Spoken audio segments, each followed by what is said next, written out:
The Ken Bailey Show is an entertainment program that may incorporate elements from various sources, such as movies, music, and pop culture references. These elements are used under the fair use doctrine of copyright law. Our aim is to comment on, criticize, parody, or transform these materials for comedic purposes while respecting the rights of content creators. Hey guys, I hope you can hear me.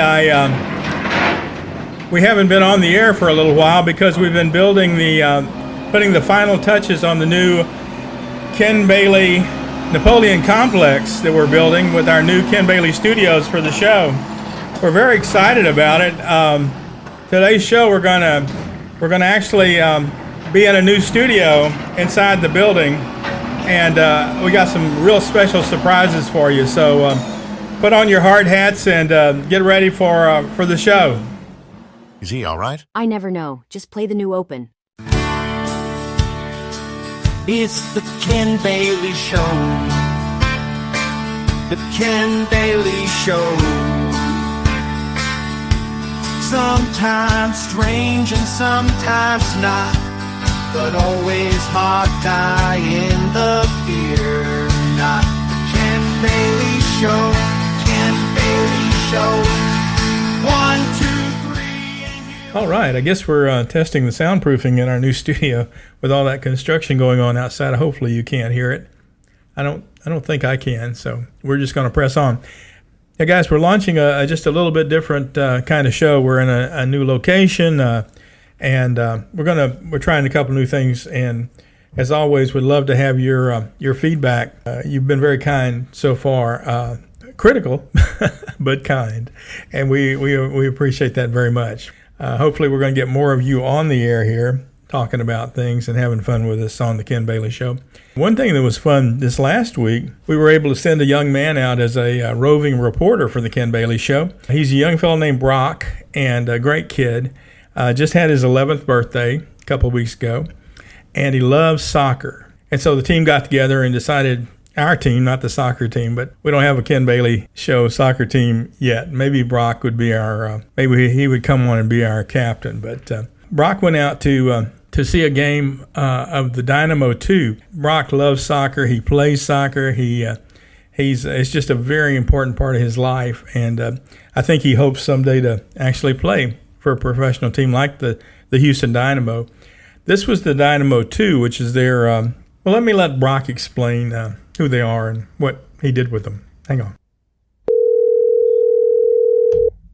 Okay, guys, we got Brock Jones on the phone with us. Brock is our roving reporter that we have. Brock went out on assignment to a soccer field here in Houston, and he's going to give us a report back. Brock, what happened out there when you went to the soccer game?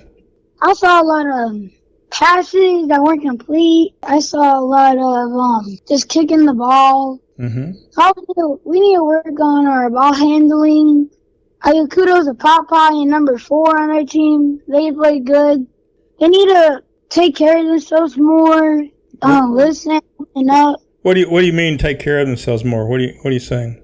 I mean, like some of them look like they were really, like when they just started playing, some of them looked like they were really tired. Okay. Now this wasn't the main team, right? No, Dynamo 2. Dynamo 2, right. So what's the difference in the Dynamo and Dynamo 2? The Dynamo's older, and the Dynamo 2 they necessarily have 18 to 25. Okay. So they're younger. Okay, God. And I heard you got to talk to a couple of them after the game. Was that right? Yes. What did you guys talk about? We didn't really talk about anything. I just told them good job. Okay. Is that a team you think you'd like to play for one day? Yes. Okay. So how's your personal soccer? Where are you in your league play? Are you in the middle of playing? Is it over? Is it about to begin? Where are you? We're in the middle. In the middle. How's your team doing? We need to work better. We need to work better. What's the best? What's the best game you've played so far? Only one. I think it was our It was just our first league tournament, Uh-huh. and we played. And the last game that we played, we beat them 5-0. 5-0. All right. Very good. Do you guys get those little yellow cards and red cards? Do they pass those things out to you guys too in your league? Well, I got a yellow card this game. You did? Uh-oh. Yeah. Well, how about that? Well, obviously that means you're in the mix, huh? If you got one. Did Yep. how if you were the Dynamo 2, what would you do differently to get people to come out and watch them? I would win games. Yeah, you're right. Nothing succeeds like success. Winning games, that would do it. That would probably make them look a little less tired too when they went out there on the field to start if they were coming off a win, right? Yeah. Okay. Well, Brock, I really appreciate you being on the Ken Bailey Show with us and talking to us about going out to see Dynamo 2. What you got coming up? When's your next game? This Saturday. All right. Well, we wish you well, and we're gonna try to do something with you again. Would you like to go to another game for us and give us a report? Yes. Okay, great, Brock. I appreciate that. All right, you take care. Tell your mom hi, and we'll be back with you soon on the Ken Bailey Show. Thanks, Brock. Yeah. Thank you. Bye-bye. What a great young man. Doesn't it make you feel good to talk to a young person with energy, and you can almost hear the hope in his eyes as he's out there watching those guys, critically noting what they need to do, understanding that winning draws folks in, and there's no question that Brock's a winner, and we're pleased that he was on the Ken Bailey Show. Well, while I was on the air with Brock, I got a couple of texts sent to me from longtime listeners who didn't know anything about our new building, and we were asking questions. So here's a story, the story. Parts of the Ken Bailey Show are a product of the unusual imagination of Ken Bailey, and because of that, well, you get the idea. Well, I felt for a while that we needed a new studio, a new environment, with Mikey the Mime moving on and some of the other things changing on the show. It just felt like we needed a new environment. So I started looking for a place, and man, things are expensive out there. So I ran into this guy who had a video rental store, and he had all these VHSs, and I thought, wow, this sounds good. I mean, I know people watch streaming, Netflix, and that kind of thing, but don't you miss the old VHS and rewinding it and taking it back to the store? I mean, that was what watching films was really like. So anyway, I talked with him. I didn't have a lot of money, but turns out because he's a nostalgia fan, he was really into the old Bailey studio calendars that we had for years there, and I happened to have a few left. So I was, you're not gonna believe this, I was actually able to trade him for some of our calendars for this store. We don't have a lot of traffic, so that won't take up too much of my time. But we've gone in the back and we've changed the men's room, which has great acoustics, to our new studio. So here we are. And all we have to do when we want content, all I have to do is walk out to the shelves and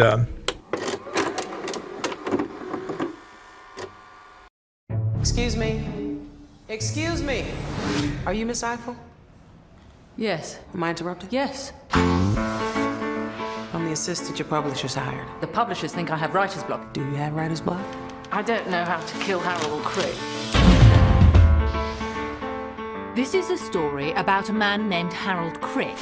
Harold lived a life of... And what's so great about this is because of the way these films are written, you really don't need to see the scenes. You can just listen to them, and you know what's going on. Hello? Harold just counted brush strokes. All right, who just said Harold just counted brush strokes? Dave, I'm being followed. How are you being followed? You're not moving. It's by a woman's voice. She's narrating.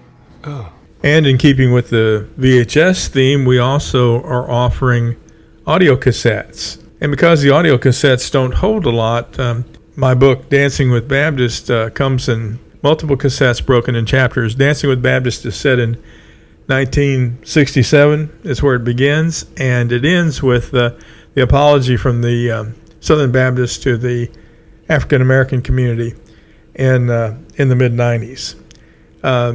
Here's a little taste of Chapter 1 from Dancing with Baptist, read by Mike Smith. Chapter 1. The Iron Triangle, South Vietnam. February 22nd, 1967.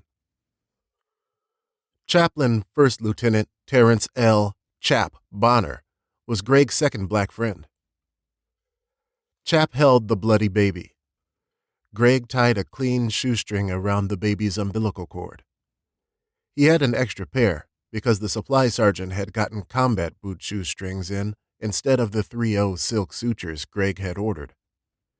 Greg's experience cut the cord with the Metzenbaum scissors he wore on a chain next to his dog tags. After cutting the cord, Greg's attention switched back to the still squatting, still shivering 14-year-old in front of him. Greg dealt with the afterbirth. The mother of the moment finally laid back in the ground cover that surrounded them.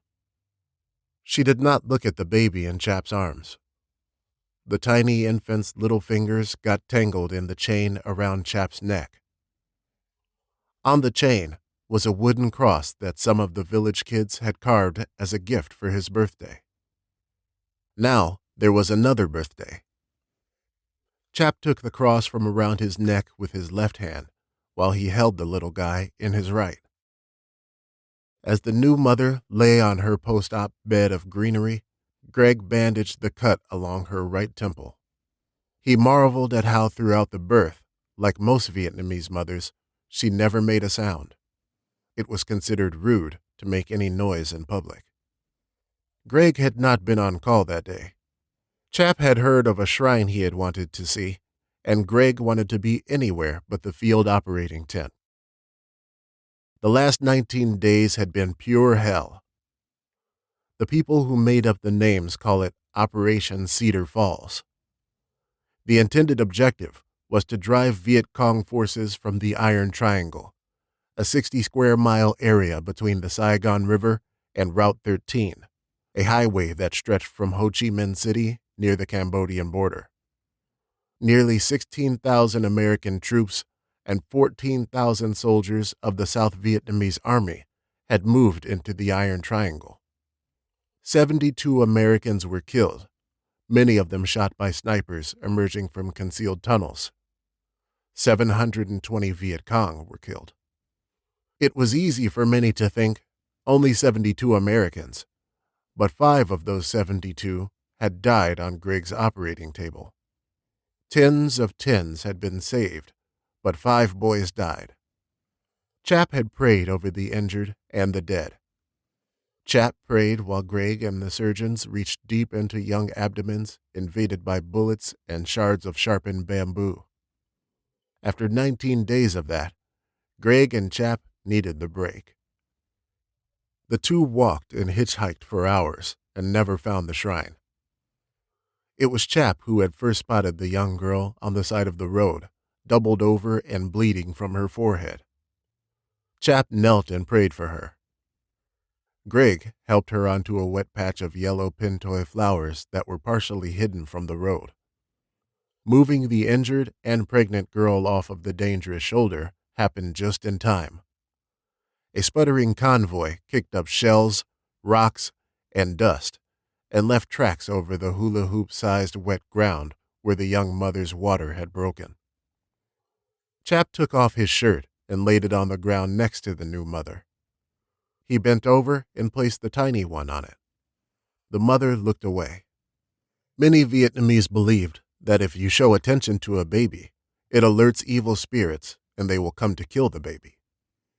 Greg was the first to hear the next trucks. He and Chap ducked into the grass alongside the young Asian Madonna and child. As soon as the last olive-dipped-in-mud truck roared by, the barrel of an assault rifle nudged through the leaves of a dark green bush. Next, an RPK machine gun pushed through a neighboring bush. One was pointed at Greg, and the other at Chap's chest, where the cross had been moments earlier. The chaplain and the young surgical tech froze as a mismatched uniformed teenager and a head-bandaged preteen followed their weapons out of the bushes. The teenager expertly swung his shoulder-strapped weapon around to his back and picked up the fatigue-wrapped newborn. Chap's cross dangled from the pocket of the jacket. Standing guard, the preteen's dark eyes revealed an internal vote to kill the roadside delivery team. Greg and Chap slowly backed away from the bloody four. Chap raised his right hand and prayed, "Lord Jesus, we pray for these young souls." As Greg and Chap continued to back away, the teenager helped the young mother to her feet, and within seconds they were gone. The only sign of new life and possible death was the placenta on the aluminum plants. 3 clicks down the road, both men paused and took a moment. The shirtless chaplain and the bloody surgical tech spent the rest of the way back in collective silence. Hey, I want to thank you for being with us on today's show. I want to thank Brock for being our roving reporter out there. We look forward to having Brock on the show again.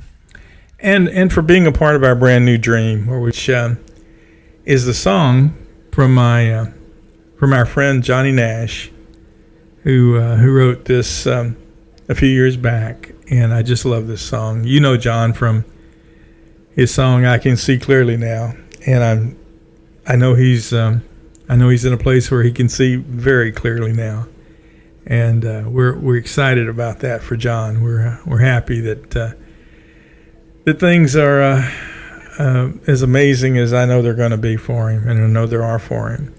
So here's John singing a brand new dream as he takes us out of the show today. And please like and subscribe to the show. It helps so much to us if you'll do that. Please make comments. Give us your ideas, things we could do on the show, things that we should stop. Don't do that anymore, please. And we'll take it all in, and we promise. But and thanks for being part of our brand new dream. Well, now I'm sick and tired of wondering what's wrong. So I guess I'll just write myself a song. I'm gonna think of all of the good things that I've seen. Said I'm gonna dream myself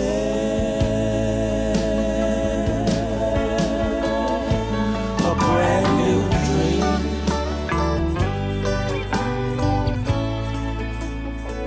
I got a brand new dream.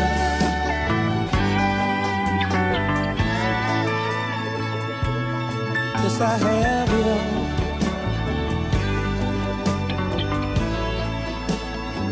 I got a brand new dream.